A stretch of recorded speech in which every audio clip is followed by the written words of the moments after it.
हमारे लोकप्रिय कार्यक्रम देश की बात में आपका स्वागत है। मैं हूं कुमार राकेश।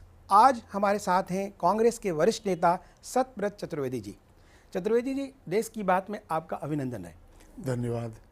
आज हम चर्चा करेंगे आपसे लोकसभा चुनाव को लेकर। जो देश में राजनीतिक हालात चल रहे हैं, 12 मई को अंतिम चरण का चुनाव है, आप इसको किस परिप्रेक्ष्य में कैसे देखते हैं? देखिए, राजनीतिक गतिविधियों में और ख़ास तौर से चुनाव के दौरान लोगों को बहुत तरह की सूचनाएं प्राप्त होती हैं। उन सूचनाओं में विश्वसनीय सूचनाएं भी होती हैं और कुछ अतिशयोक्ति वाली सूचनाएं भी होती हैं।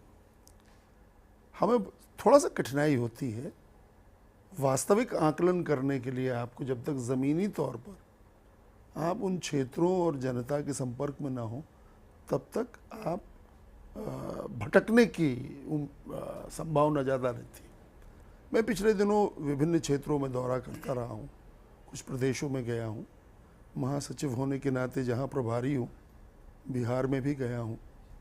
मुझे ऐसा लगता है कि जो भारतीय जनता पार्टी ने प्रोपेगेंडा और अभियान जो चलाया बड़े पैमाने पर, उस अभियान और प्रोपेगेंडा का असर शहरों और कुछ एक विशिष्ट वर्ग तक तो सीमित है, लेकिन ग्रामीण अंचलों में आज भी परिस्थिति कांग्रेस के पक्ष में है। और वो राजनीतिक दल जो हमारे गठबंधन के सदस्य रहे हैं, धर्मनिरपेक्ष हैं, वो राजनीतिक दल भी मजबूत हो रहे हैं। आप कहाँ किन किन क्षेत्रों में गए जहां आपको लगा कि कांग्रेस का प्रभाव ज़्यादा है, बीजेपी का नहीं है? मैं मध्य प्रदेश में, मेरी होम स्टेट है, तो वहाँ तो स्वाभाविक रूप से मैं दौरा करता ही रहा हूँ। इसके अतिरिक्त मैं बिहार में, जहाँ मुझे प्रभार दिया गया है, यहाँ का प्रभारी हूँ, वहाँ भी मैं दौरे करता रहा हूँ। इसके अलावा मुझे राजस्थान के भी कुछ क्षेत्रों में जाने का मौका मिला है। मुझे उत्तर प्रदेश के भी कुछ क्षेत्रों में जाने का मौका मिला है। हरियाणा में भी मैं गया हूँ। तो इन राज्यों में मैं दौरे करता रहा हूँ, वहाँ पर पार्टी की आम सभाएं और रैलियाँ संबोधित करता रहा हूँ, लोगों से संपर्क करता रहा हूँ। और इसलिए मुझे अपने अनुभव से जो आकलन मेरा है, वो वैसा आकलन नहीं है जो आम तौर पर हम मीडिया में देखते हैं। नहीं, आपने बिहार की बात कही, राजस्थान की बात कही, उत्तर प्रदेश की बात कही, मध्य प्रदेश की बात कही। इन सभी प्रदेशों में कांग्रेस की स्थिति सबसे ज़्यादा मजबूत किस प्रदेश में है? मैं समझता हूँ कि मध्य प्रदेश और हरियाणा में कांग्रेस अपेक्षाकृत ज़्यादा बेहतर करेगी। और राजस्थान में भी हम थोड़ा कुछ क्षेत्रों में हमारी गिरावट देखने में मिली है, पर आमतौर पर ज़्यादातर क्षेत्रों में कांग्रेस एक मजबूत चुनौती दे रही है, विशेष तौर से भारतीय जनता पार्टी को। मतलब अब लगता है कि भारतीय जनता पार्टी ही सामने है और कोई पार्टी नहीं है? मैं ये तो नहीं कहूँगा। कहीं कहीं त्रिकोणीय संघर्ष है, कहीं चतुष्कोणीय संघर्ष है, तो उन क्षेत्रों में स्थिति भिन्न है। कहीं तो भारतीय जनता पार्टी दिखाई ही नहीं देती, चुनौती में ही नहीं है। वहाँ पर हमारी अन्य राजनीतिक दलों से टकराव है। वो अन्य राजनीतिक दल कौन से हैं? उनमें से कहीं जैसे समाजवादी पार्टी के कुछ क्षेत्रों में बढ़त है, वहाँ हम समाजवादी और हम टकराव में हैं। कहीं बीएसपी और हम टकराव में हैं। कहीं पर आप और कांग्रेस टकराव में हैं। तो आप भी कहीं कहीं है, ऐसा लगता है आपको?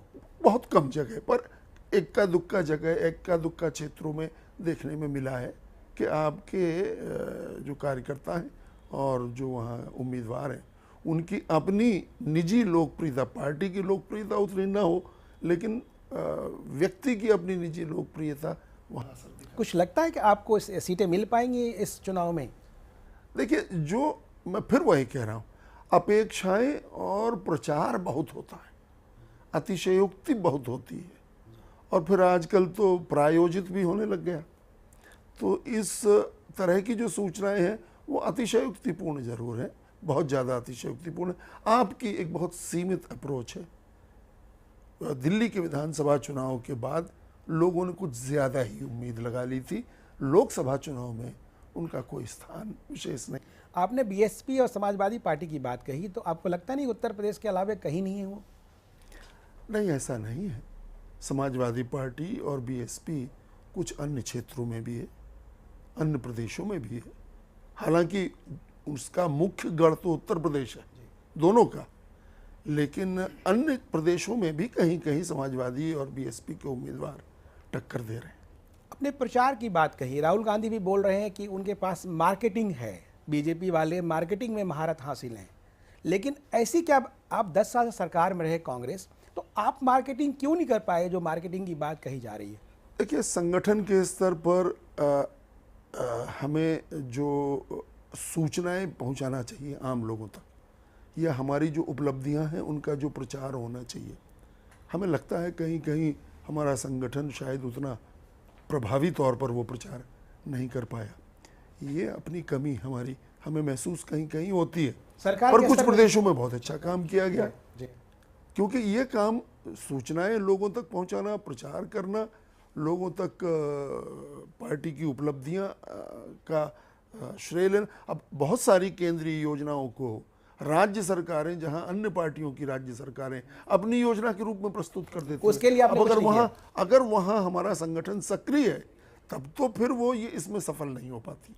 लेकिन अगर हमारा संगठन कहीं कमजोर है, तो हमारे किए हुए काम का श्रेय अन्य राजनीतिक दल अपने कार्यक्रम बता करके कर लेते। झूठे प्रचार पर ज्यादा आधारित है, प्रोपेगेंडा पर ज्यादा आधारित है। आपको याद है 2004 के लोकसभा चुनाव के समय कैसा प्रचार तंत्र भाजपा का काम कर रहा था? India shining, India shining, feel good factor, और सारा भाजपामय हो गया है। चैनल्स पे, अखबारों में जहां देखिए आप 300 प्लस सीटें दी जा रही थी। लेकिन चतुर्वेदी जी, वही 2009 में हुआ, वही आज हो रहा है। इतना बढ़ा चढ़ा के और इतना झूठा प्रचार करना, मैं नहीं समझता कि कोई पार्टी भाजपा का मुकाबला इस मामले में कर सकती है। हमारी ये चर्चा जारी रहेगी। जरूरत है एक ब्रेक की, ब्रेक के बाद हम फिर मिलते हैं।